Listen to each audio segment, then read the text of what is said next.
ay nababalita mula sa Mexican News na nagtungo ng Amerika itong kampo ni Luis Nery para sa final sparring ito. Parte pa rin sa pag-aanda kontra Casimero. Maliban po sa Mexico ay marami din pong sparring na makukuha sa Amerika sa lower division sa tulong ng matchmaker na si Sean Gibbons. Karamihan po sa mga Filipino fighters na hawak ngayon ng MP Promotion ay nakabase po or at least nagte-training sa Amerika.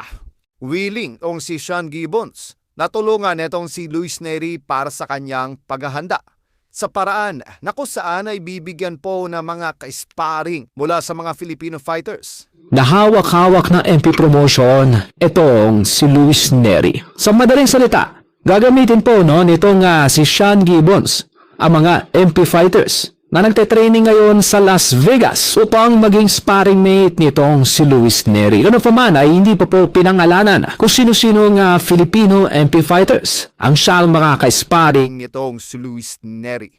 Sa kabila nito ay malaking problema din sa parte ng ating kababayang si Casimero dahil hanggang ngayon ay nahirapan itong Team Casimero sa paghanap ng mga dekalidad na ka-sparring mate na makakatulong sana para dito sa ating kababayan. Well, mga unrated po kung tutusin yung mga sparring mate ngayon ni Cuadro Alas. Dahil hindi po binigyan ng Kameda Promotion ng mga Japanese sparring mate itong si Casimero. Ito ay makakatalo na lamang sa diskarte netong Casimero kung ito ay mabibigyan pa ng mga dekalidad na ka-sparring mate para sana sa pag-aanda nito kontra Nery.